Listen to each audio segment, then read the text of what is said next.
This is Dr. Charles Parker, and you're listening to Core Brain Journal.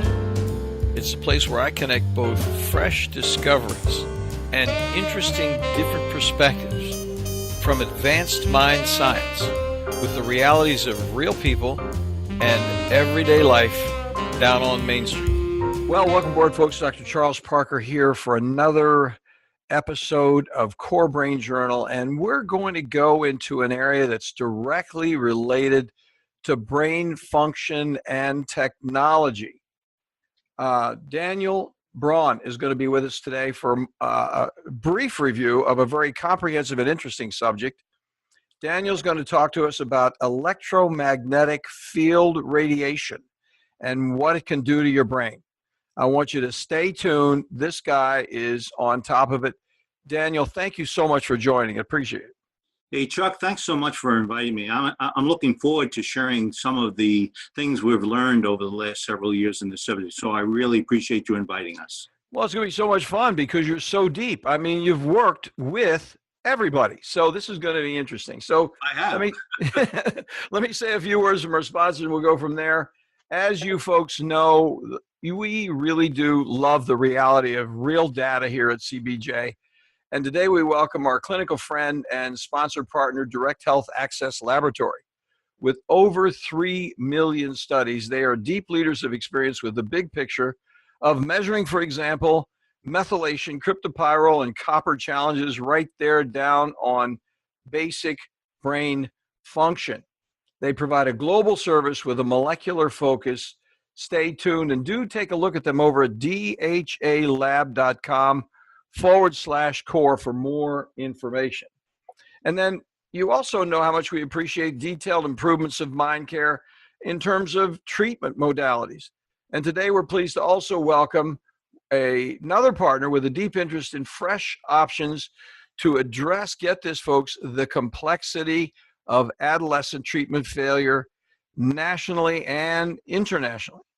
For 80 years, the nonprofit Barry Robinson Center teams in Norfolk, Virginia, provide residential care and intensive outpatient care locally for involved family, interpersonal, and they're TRICARE friendly. They have a global approach because so many of their clients are globally connected.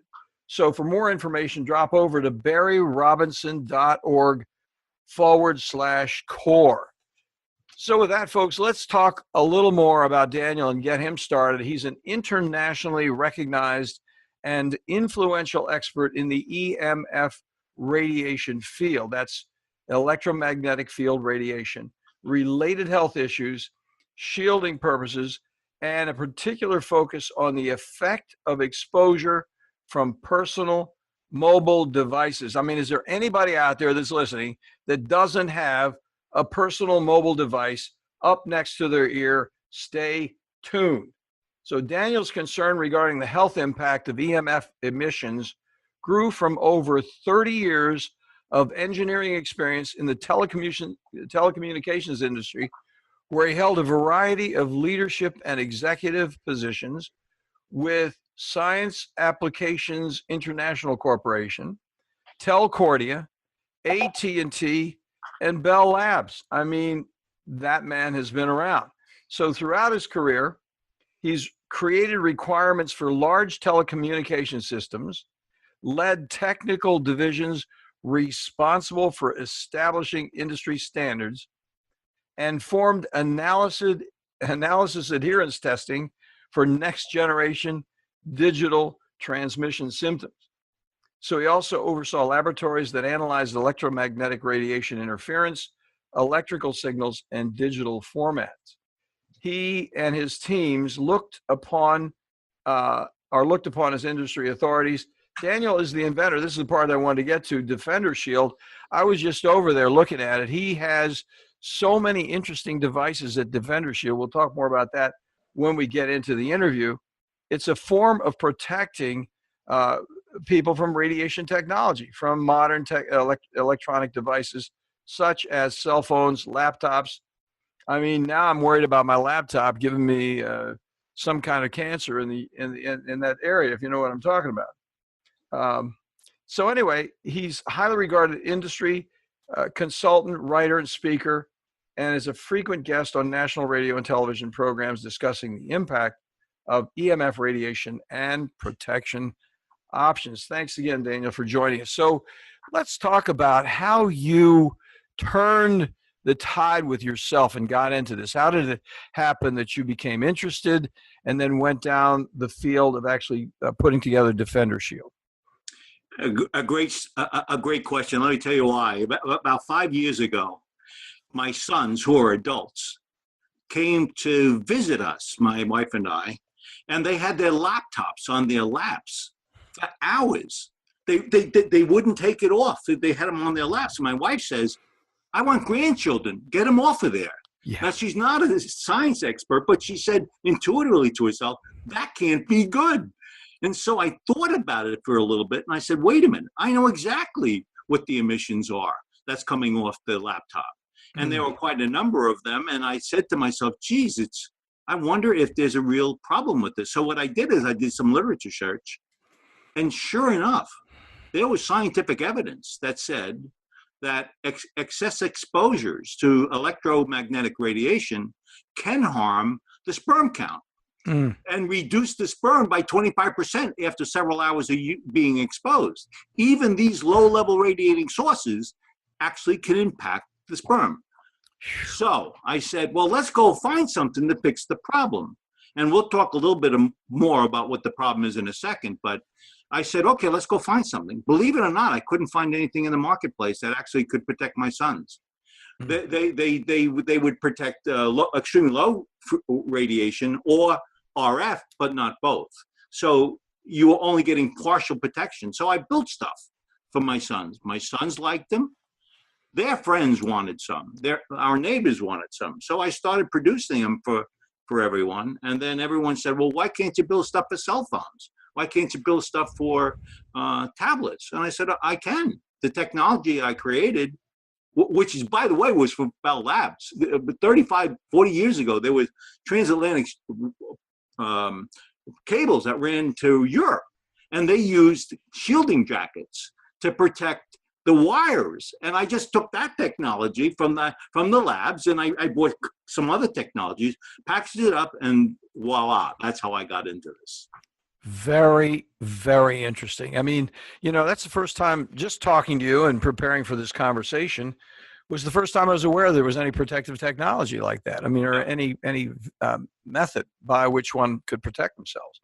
Because 2 hours is far less than I spend with my laptop on my lap. Yeah, and what was really, really interesting, Chuck, to me was there was such evidence in the science community that was not known by the general public, and I didn't quite understand that dynamic. But we did know that through scientific study, there were clear and evident impacts to the body. And of course, the brain, the way the electromagnetic infrastructure works of the body, muscle response, all these things are impacted by these kinds of exposures. Well, that's why, by the way, I wrote the book with my son, Radiation Nation.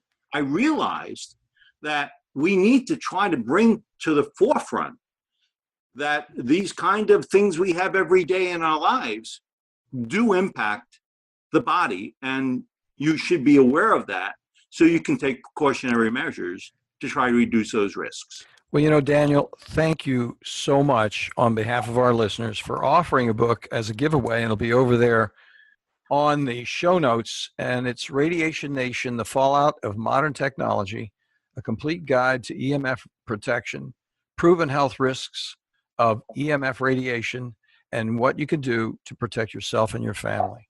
So that's really going to be a great gift, and people can come over there and sign up for it and take that book home. It's just great that you're offering it.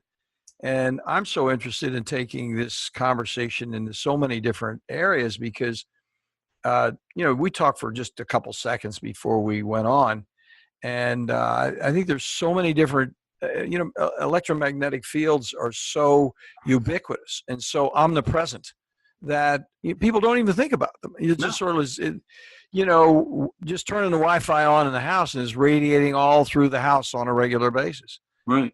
We had it. So let's break this down a little bit. I wanted to talk about power lines. I want to talk about Wi-Fi in the house.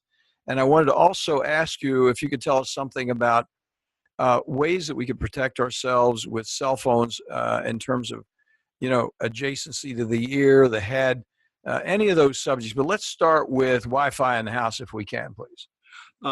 Chuck, if you don't mind, maybe I'll give a little bit of a description of what this stuff really is. Oh, please. Yeah. So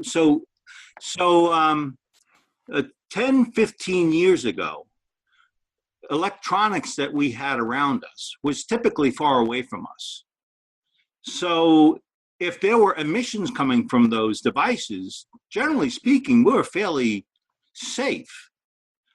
Fast forward to, in fact, I talk about Bell Labs. There was a mainframe that was 100 yards away from me that created immense emissions when I was in the labs.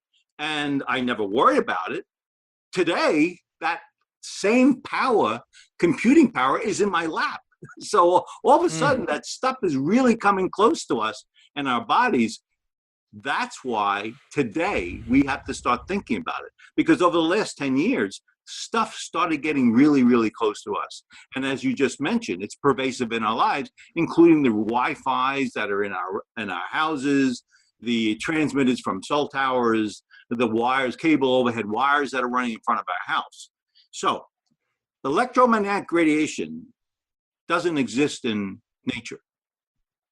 Everything that's created is created by stuff mankind built. The stuff you talked about, like the Wi-Fi, the Wi-Fi connects your laptop, your tablet. It's a electromagnetic radiation communications to the devices. So when you've got internet access, you get it through those devices. And so there's the RF, radio frequency stuff, that is like one source of it. You mentioned the power lines a minute ago.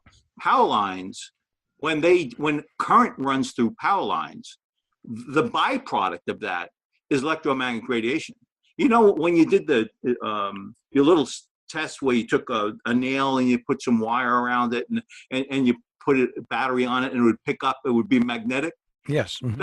That's what exactly happens with the wires emitting those emissions. So cows don't deliver it. Nature doesn't create it. It's something we created and put it into our lives. So those electromagnetic fields are pouring out of those power lines. And if I was living in an office, which I did for probably 15 years, which was power lines in the backyard, we were just getting washed in it on a regular basis. Yeah. If you take a fluorescent light bulb and you were to walk in your backyard, it would have lit up. That's how much power is there. Believe it or not.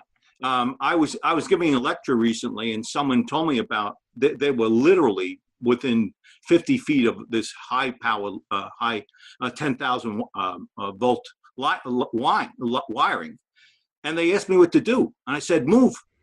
Don't expose yourself because it's long-term, constant duration over that time, and that's what impacts the cells. That's what creates the problems for the body to deal with. It's when it's that constant exposure.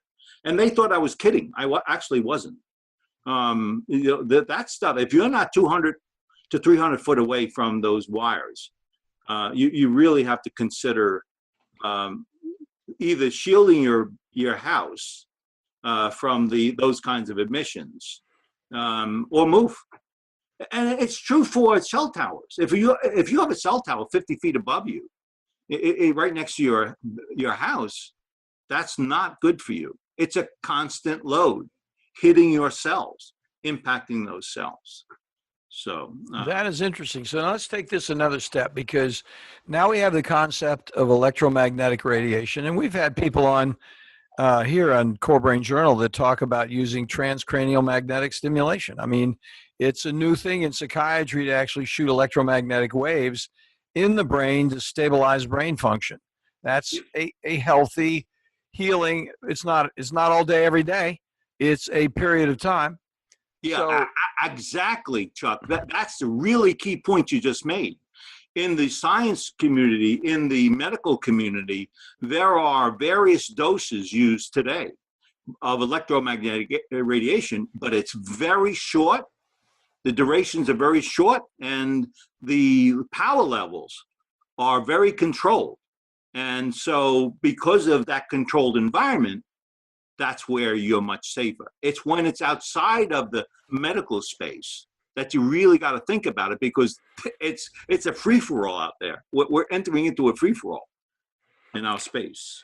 So then tell us a little more about, in general, about the pathophysiology, if you can. I mean, that's a big word, but really, what does it do to, like, for example, brain cells? We're at Core Brain Journal here. We want to know a little bit about the brain. What does it actually do to modify cellular function to that organism? Oxidative stress. Have you heard of oxidative stress? Yes, sir. Yeah. Okay. So when a cell is being attacked by a toxin, and EMF is a toxin, the membrane actually weakens.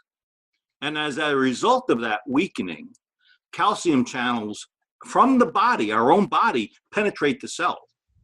When that happens, oxide builds within it, and voila, damaged DNA, mutated cells, it can get pretty serious when it's under that oxidative stress. So that's one of the real serious detail levels that you got to worry about. But when you sleep at night, Chuck, and you have your cell phone right next to you when you're sleeping and you can't sleep, why? Yep. Why?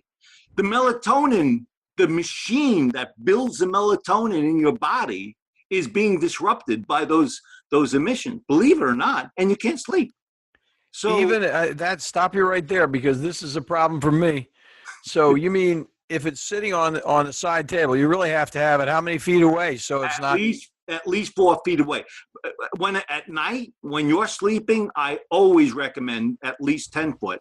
4 foot is safe, but remember, you're going to be in there 8 hours. So you want to remove anything that creates an emission, either your clocks, make sure they're far enough away, your router, never have a router in the bedroom, cell phones on the in the other room. You don't need to answer your phone. If you hear a ringing, run and pick it up. Those emissions are constant loads to your body, and that's what you're trying to prevent from happening.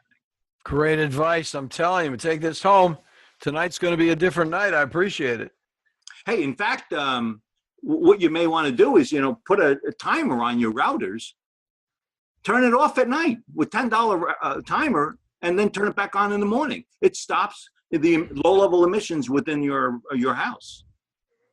Simple. That is a great idea. I was thinking about doing it manually because, as I mentioned earlier briefly when we were talking, my son's telling me I need to get turned off.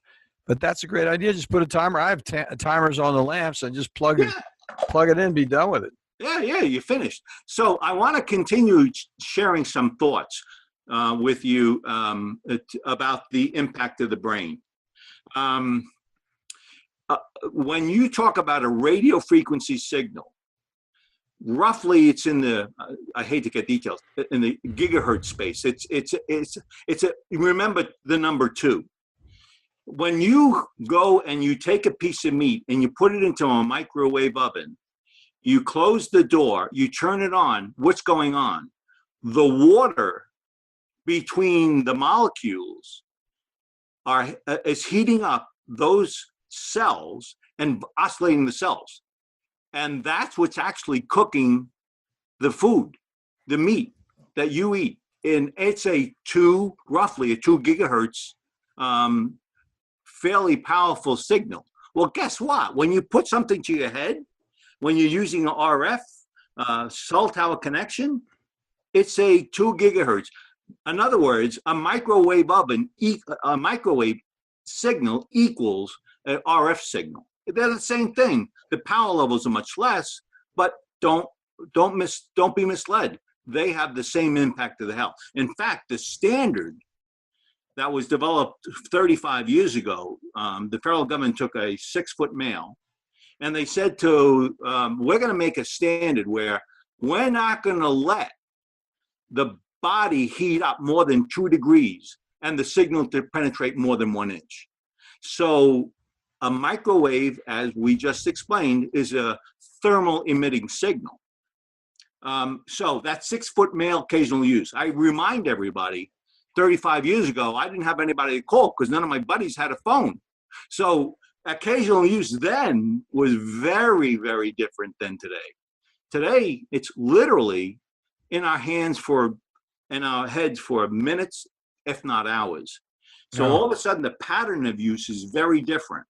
What's the impact to a child?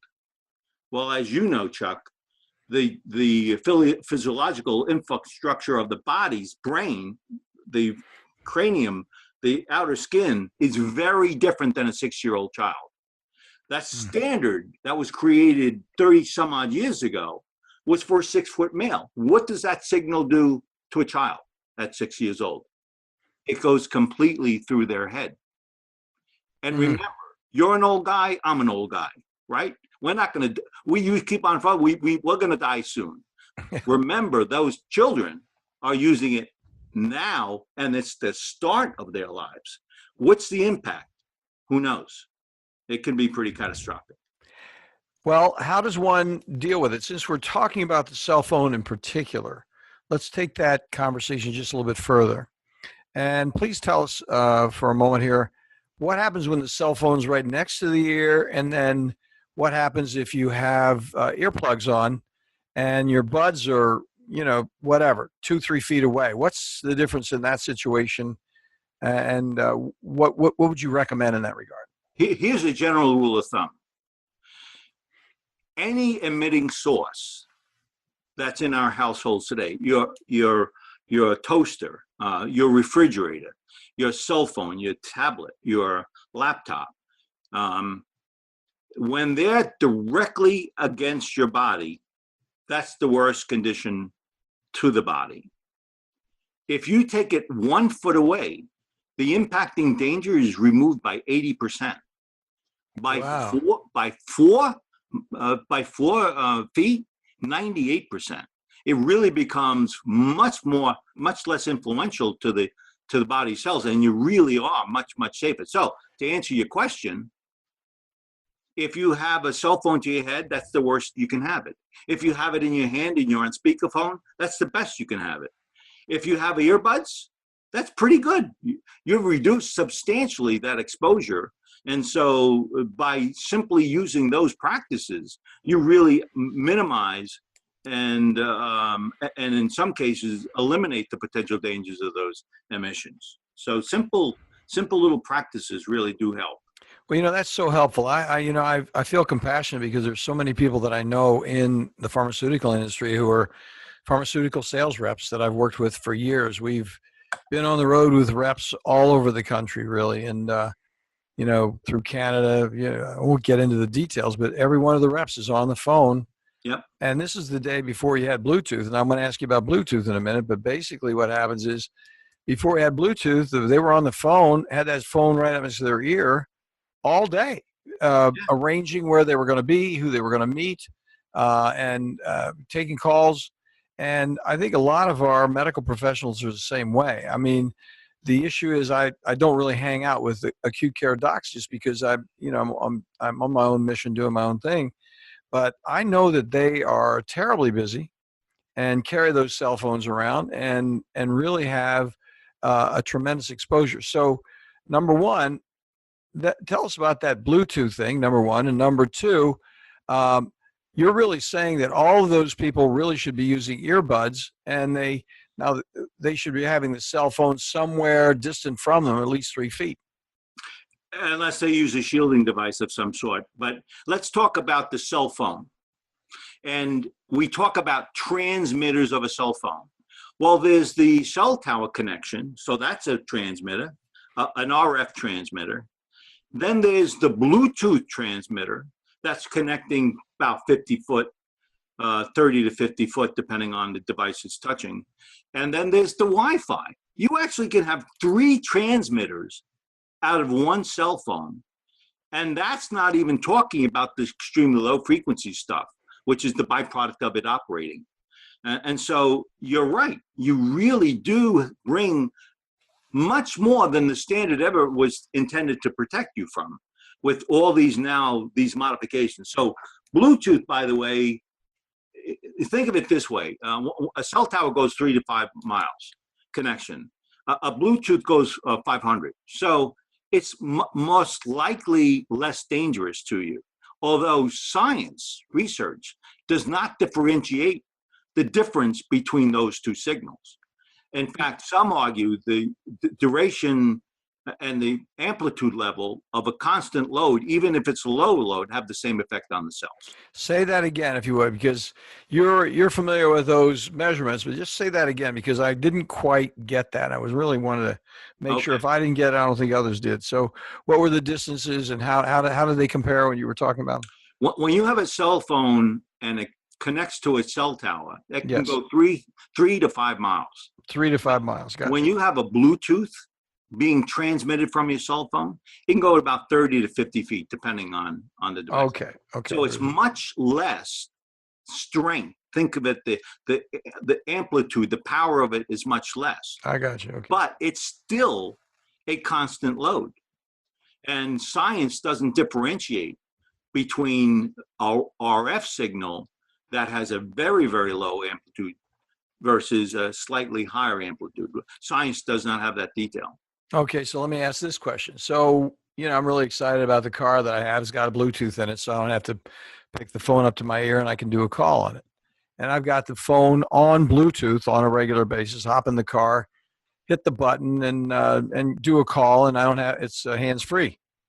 Now, what happens with that? Should I do the Bluetooth in the car, or should I actually put the earbuds on, do the call on the earbuds and call it a day with that? Which would you recommend on that small nuance? Actually, you know the answer. If you take it and you put it 4 foot away, use the Bluetooth. It's not going to interrupt your body. It's equivalent to your earbuds, believe it or not. So long as you take that device and you move it far enough away from you, it won't impact you. That's the general rule. Oh, good. Interesting. Thank you. But don't put it in your pocket and use it. Take it out of your pocket and put it there. Put it in the back seat. Put it in the back seat. Have it a visitor for you with it, travel with. Well, that's very interesting. Let's take a minute. We're going to take a minute here because I got another question for you. And one of the things I wanted to make sure that I ask you about, because we talked very briefly, but we hit a number of interesting points about ADHD and cell phones. And because I've been working in the field of attention deficit disorder, and by the way, that's not all I do. I think people say that's all you do is ADHD, but no, I mean, I think ADHD, just like this conversation we're having here, opens up an entire larger conversation about what's going on with brain function if we really look at executive function. And when we come back in just a moment, we'll take a little break here. We come back in just a moment. The question I want to ask you is, can you tell us more about how cell phones and electromagnetic field radiation can affect and change cognitive function, ADHD, executive function in human beings? So we're going to take a break now. We'll be back in just a minute. Well, folks, you know as well as I do that psychiatric treatment failure, especially after multiple medication trials and those very, very brief hospitalizations, may prove insufficient to deal at home with the complexity of troubled children and those adolescents from 6 to 17 years old. Improved care, those next mandatory steps, should include a more comprehensive approach to address those multiple levels of challenges, from family to peers to school, diagnostically from defiance to depression, on every level for families, including military families internationally. The Barry Robinson Center's 32-acre open college-like campus in Norfolk, Virginia, provides safety and security and clean, comfortable living. How do we know? We refer folks over there all the time, strongly endorse what they're doing. So for further information, an informed interview, connect at this page, barryrobinson.org/core. Well, you folks already know that here at Core Brain Journal, we're on a mission to introduce you to resources that make significant contributions to the investigation of those predictable mind science applications. Our colleagues at DHA Lab Group provide a real difference with treatment options for people at every level, from first awareness of mind problems to those frustrating times when even well-informed treatment becomes surprisingly unpredictable. For my entire professional life, from psychoanalysis to brain scans, I've searched for, yes, improved predictability. The good news for all of us, from professionals to patients, remarkably effective research offers useful, cost-effective, organic options far beyond guesswork with psychiatric medications alone. DHA lab tests measure unbalanced biomedical details through easily available testing, now available globally for a variety of molecular answers from, for example, methylation, copper, and cryptopyrrole challenges.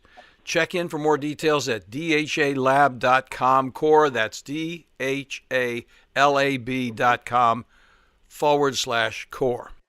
Well, Daniel, thanks so much for this very interesting conversation. You know what I really find so pleasant and so reassuring about this conversation is it has such practical value for everybody that's listening. I mean, this isn't something that we have to, read a book about. I mean, this is something you can just take right out and do something with right at this moment. So we're going to talk about ADHD first, and then we're going to talk about your devices in detail in just a moment after that. So how do these electromagnetic radiation fields affect cognitive function? How does that work? I'll answer that, and then what I'm going to do is talk about a recent federal government study that talked about impacts to the frontal lobe, believe it or not, which I'm sure you're going to be very interested in hearing. Yeah, absolutely. Leukemia, ADHD, learning problems. There is preponderance of evidence from many, many scientific communities linking exposures to the body, to the brain of the body. Actually, for your listening audience, some of the best source stuff that's coming out of the science space is the Bio Initiative, a bunch of researchers around the world that talk about the impacts of exposures, including ADHD. We know. How does it do it? And this is why it's important. You actually mentioned to me before that it's all around us. Well, what does that actually mean? I talk about bees in the room. Think of a transmitter as a bee in a room. One bee will not kill you.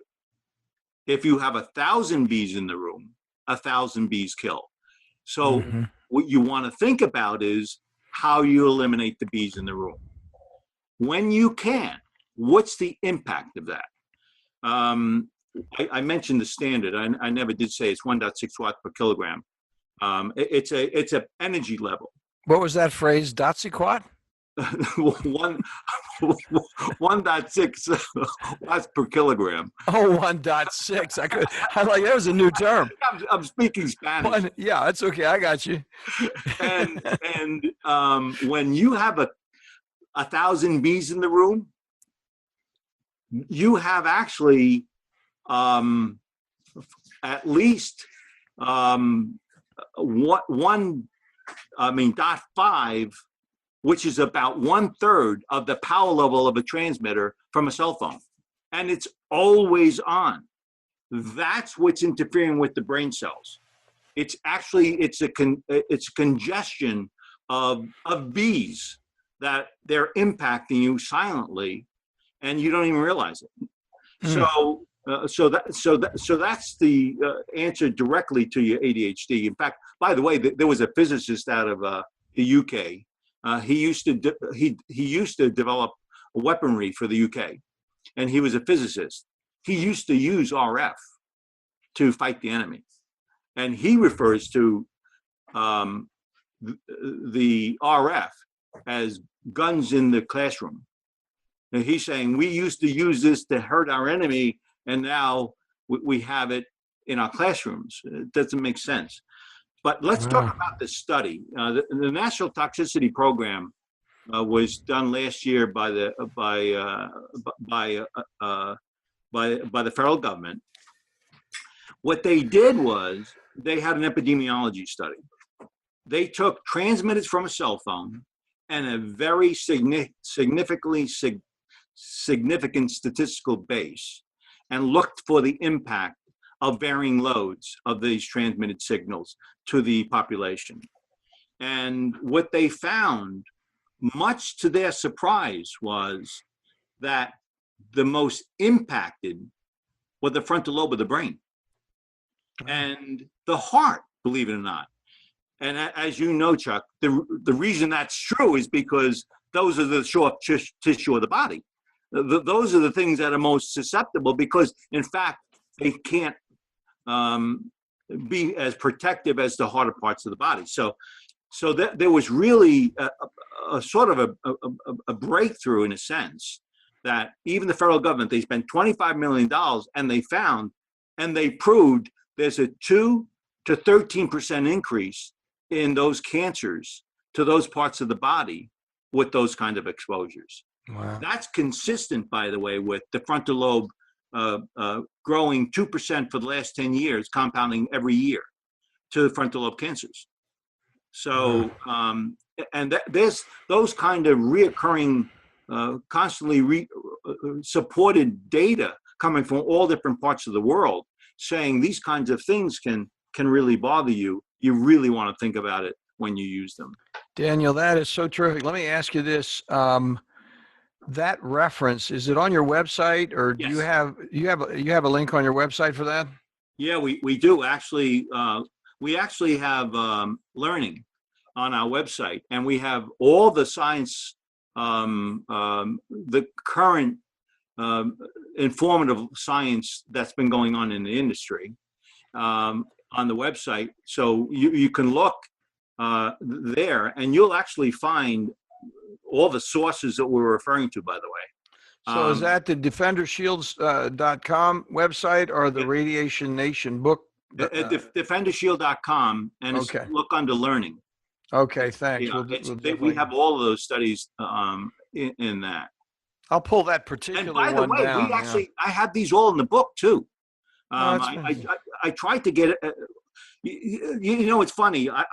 There's a Dr. Ali Johansson out of Sweden, and he read the book, and he called me up, and he's a researcher of electromagnetic hypersensitivity, something like multiple chemical sensitivity, and he said, you know, I can't believe all the stuff that's going on in the world. And I said, I know. That's why we wrote the book.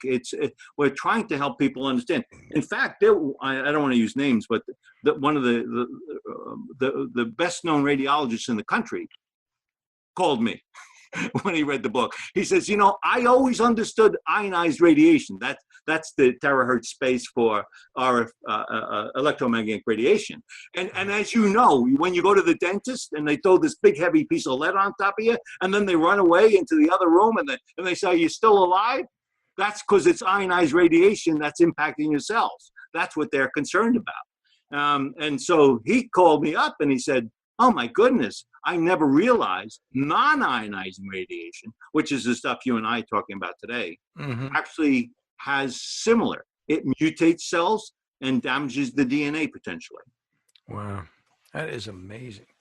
Well, let's jump over. I mean, first of all, I'm just enjoying this so much. I know a lot of people are, but let's jump over to the question I'm sure is on everybody's mind is, what do you do about it? I mean, let's talk about the devices and their pictures, folks, listeners, over at defendershield.com. He's got a cover, protection for every single one of the devices. But I think for those of you who are in the car, going to work, listen to this on their Bluetooth, tell us a little bit about those devices, what they consist of, and how they actually block the radiation.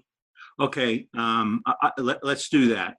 I'll start by saying you don't need anything if you're smart enough to keep stuff away from you. Really, now I can't. I need a phone to my head. I use earbuds. I use my shielding, and I'll talk about that. But the start is, if you're disciplined, you actually can minimize those exposures that are most likely to bother the body and the cells of the body. Now, if that's not your choice, we're not victims. I actually created lines of products that literally stop the signal from going in the direction of the shielding. So when you use a cell phone and you put it to your head, the signal goes out to the tower, but it doesn't go in towards your body. It doesn't go in towards your head. So there's no emissions that are touching your body, your head, when you're using a cell phone. Well, see, that's interesting. Let me stop you right there, because I was looking at that. I did raise a question about that. Okay. It looks like the protector is on the outside of the cell phone rather than on the inside where your ear is. Could you explain that a little bit? I will. RF signal transmitted from a cell phone, and in fact any other device, is known as omnidirectional. And you may know that as to be in all directions. Yes, sir. Right? So what we did was we took a cell phone, we put it into a case, and then we put a cover on top. And then when you put it to your head, that cover is actually shielding you between the device and your head.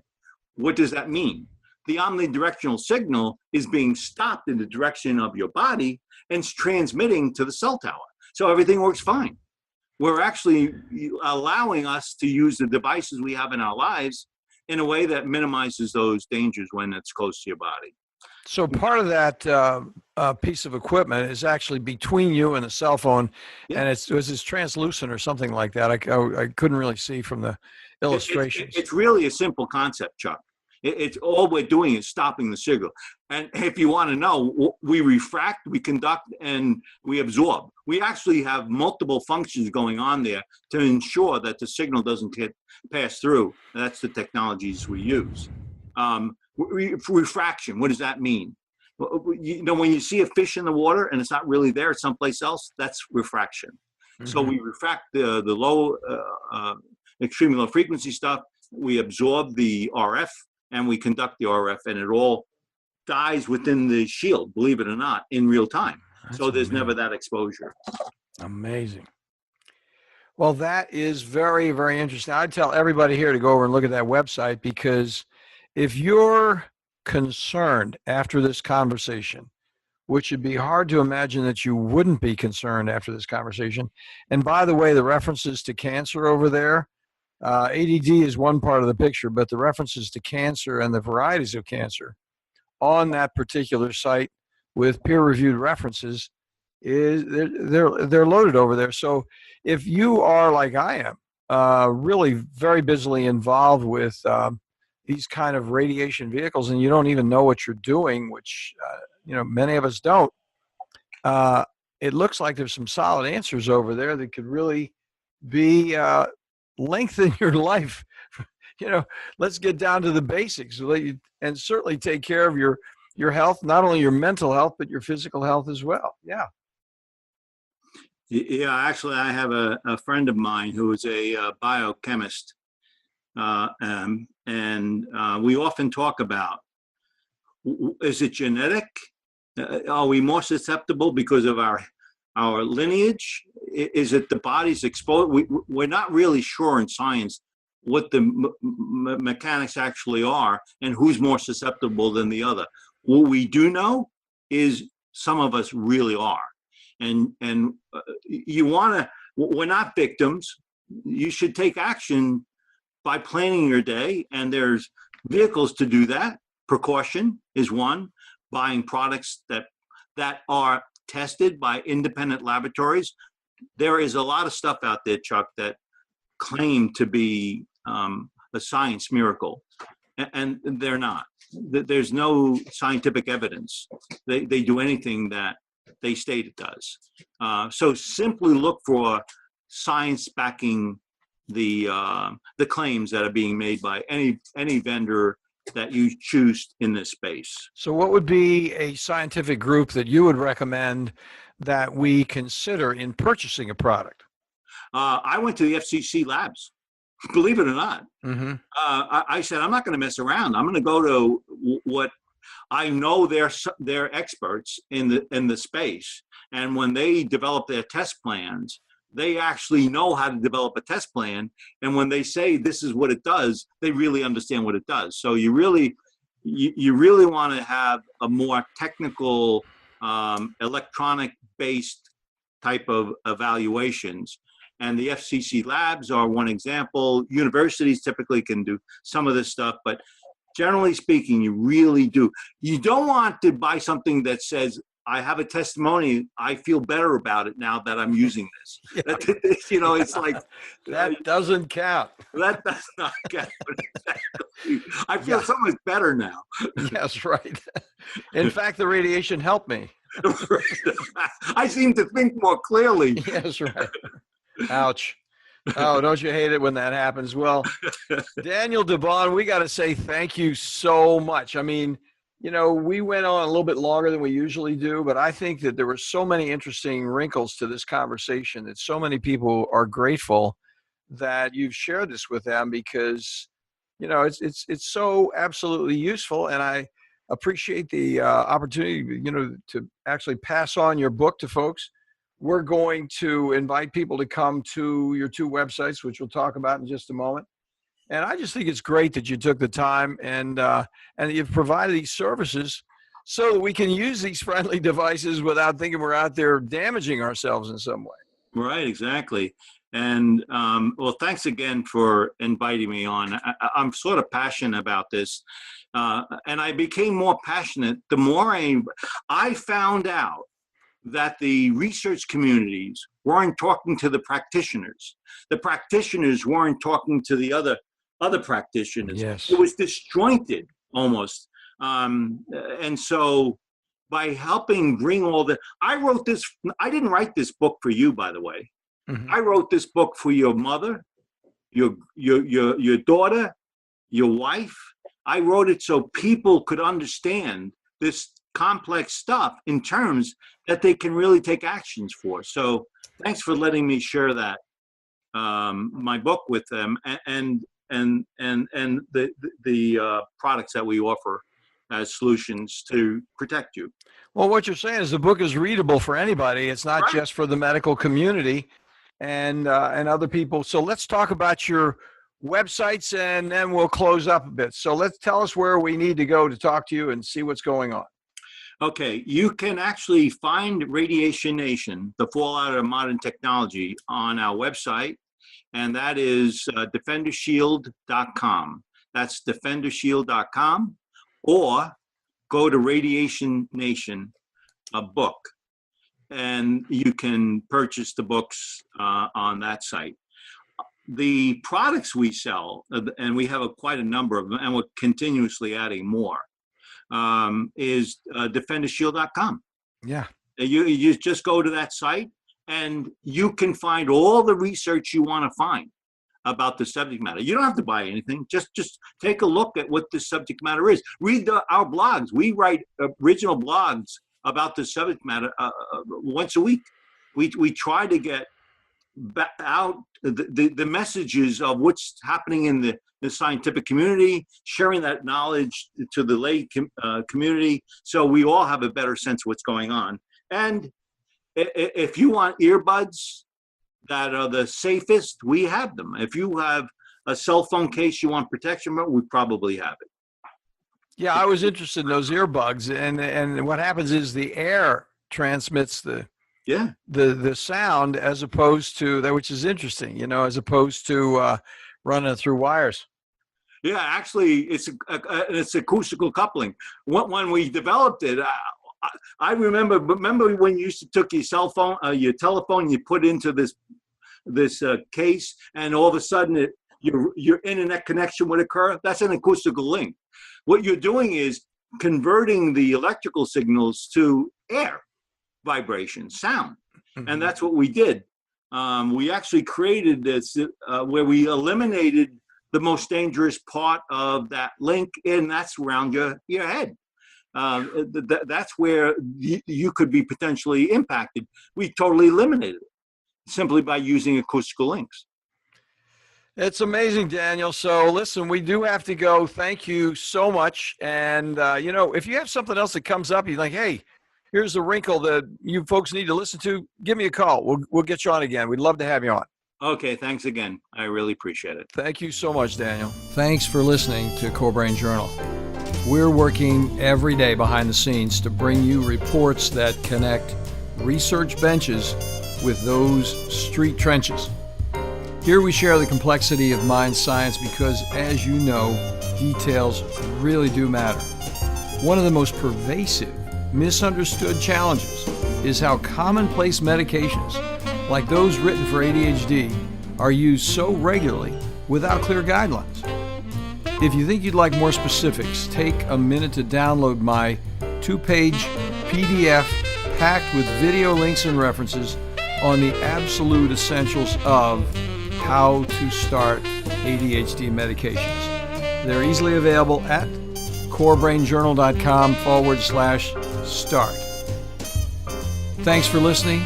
Do connect and stay tuned. Together we can make a difference.